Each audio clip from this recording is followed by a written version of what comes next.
Coucou ma sœur et bienvenue dans la deuxième vidéo dans les conseils. Conseil numéro 2 pour la guérison du féminin de soi, c'est l'amour. Donc tu as sûrement vu déjà le post et la vidéo soit sur Instagram, soit Facebook, soit sur WhatsApp. Et tu m'as demandé cette vidéo de conseil, cet exercice. Donc, quand on est en guérison, que ce soit des relâchements de trauma, des maladies, des fausses couches, des mauvaises expériences de grossesse, des abus, tout ça, il nous faut beaucoup d'amour. Et on a tendance à blâmer notre corps, à sentir que la faute est sur nous ou sur le corps. Donc là, l'exercice d'amour, c'est surtout déculpabiliser, demander pardon à notre corps et aussi donner le pardon à notre corps pour pouvoir avancer. Donc, une fois que tu as fait la méditation du conseil numéro 1, le repos, je t'invite, d'ailleurs si tu ne l'as pas écouté, tu m'envoies un message et je te l'envoie. C'est bien de faire tous les exercices ensemble. Donc une fois que tu es bien au repos, tu vas pouvoir écouter ton corps, suivre ses signes, écouter ses messages.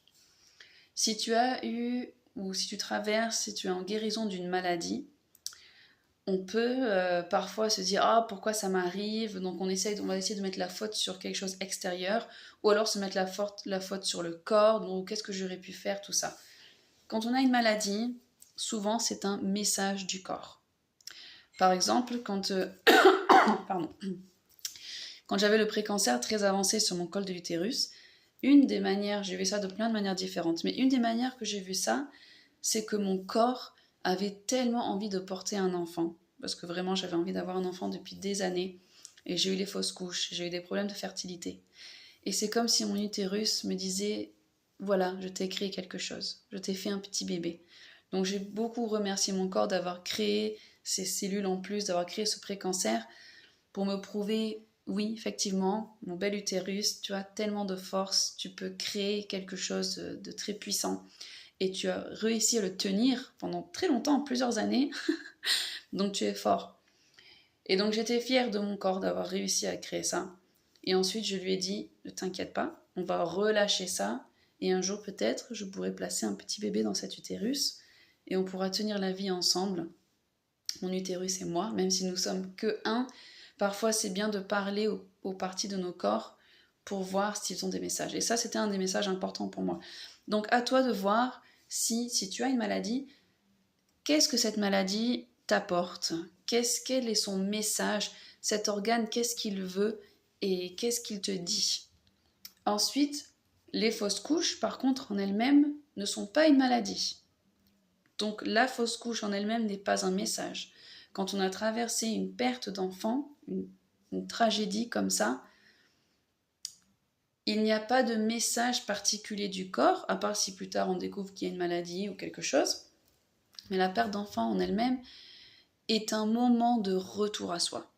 Là, c'est une grosse demande d'amour. L'utérus vient de vivre la création de la vie, d'avoir tenu la vie quelques jours, quelques semaines, peut-être quelques mois.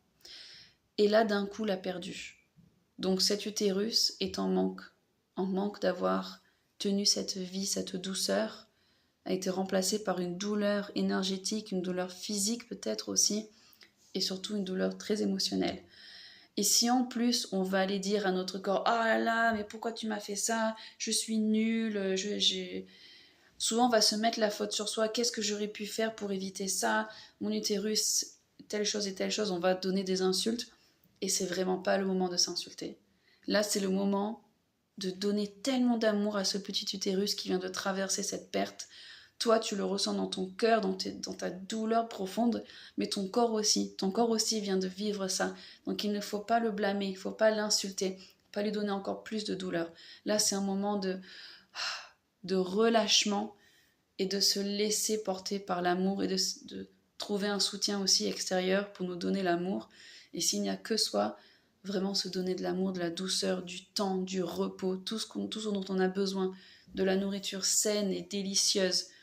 Pas partir direct sur des régimes stricts en se disant « Ah, j'ai fait quelque chose de mal, il faut que je guérisse mon corps directement. Donnez un petit peu de temps de douiller avant de passer dans des phases de guérison plus extrêmes. La guérison commence avec le repos et la douceur avant le reste, avant tout. Si ce sont des abus que vous avez traversés, alors là, pareil, vous allez pouvoir parler à votre corps, déjà lui dire « Pardon que tu as traversé ça, tu méritais pas du tout d'avoir traversé telle chose. » Ensuite, donc demandez pardon à votre corps, pas de votre part, parce que ce n'est pas de votre faute. Absolument, quand vous demandez pardon à votre corps, vous ne le demandez pas dans un sens « pardon de t'avoir fait du mal » parce que vous n'avez rien fait, ce n'est pas votre faute. Mais pardon que votre corps a subi ça, qu'il ne méritait pas. Et ensuite, vous pouvez aller plus loin. Peut-être que votre corps va vous demander pardon à vous. Pardon d'avoir été dans cette situation. On n'a pas pu faire autrement. Il n'y avait pas d'autre solution. Ça ne sert à rien de retourner dans le passé et d'aller voir s'il y avait une solution parce que c'est impossible. Donc oui, bien sûr, on retourne toujours dans le passé pour voir qu'est-ce qu'on aurait pu faire de mieux, comment on aurait pu se sauver de là. Mais la base principale, c'est en fait, c'est pas de ta faute. C'est pas toi. C'est vraiment pas toi. Donc là, c'est le moment d'amener de la douceur, du pardon, de dire oui, tu as traversé ça, je suis désolée. Et maintenant, amener de l'amour. Pas s'insulter, pas se mettre la faute sur soi, pas, même s'il y a vraiment la faute sur quelqu'un. Parfois, il faut passer au-delà et se dire bon, c'est passé. Maintenant, je m'occupe de moi et je me donne de l'amour et de la douceur. Et là, c'est pareil. C'est donner du temps, donner du confort, beaucoup de confort, de douiller, de tout ce qu'il faut faire pour que toi, tu te sentes bien, douillé et en sécurité. Et en se donnant de l'amour, on se donne de la sécurité. La sécurité, ça vient aussi avec l'amour. Tout comme quand tu aimes quelqu'un, tu as envie de lui amener de la sécurité. Pour toi, tu te fais la même chose. Donc là, je vais t'inviter, peu importe ce que tu as traversé dans ta vie, maladie, une perte, un abus, toute autre chose, parce qu'on a chacune notre chemin si unique. Et si ça n'a rien à voir avec ton utérus et que tu es là pour t'amener de l'amour en général, alors je t'invite à prendre un papier, un stylo, te poser, prendre des grandes respirations. Si tu as la méditation du conseil numéro 1 de repos, alors écoute cette méditation. Si tu ne l'as pas, pose-toi, respire, ou alors je te l'envoie si tu me demandes. Et dans ce repos, on va éclaircir l'esprit. On va se connecter au corps et on va autoriser le corps à parler. Et on peut lui demander « Qu'est-ce que tu ressens ? Qu'est-ce que je ressens ?»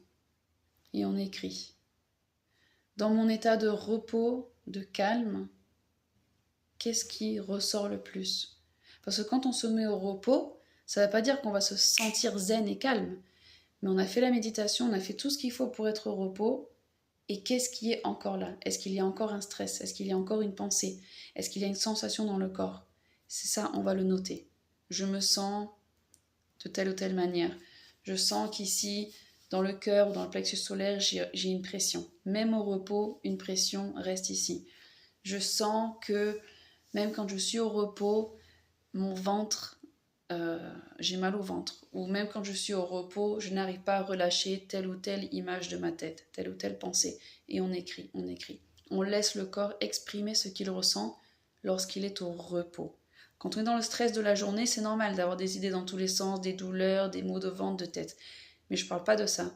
Là, je parle de même quand vous êtes au repos, qu'est-ce qu'il reste ?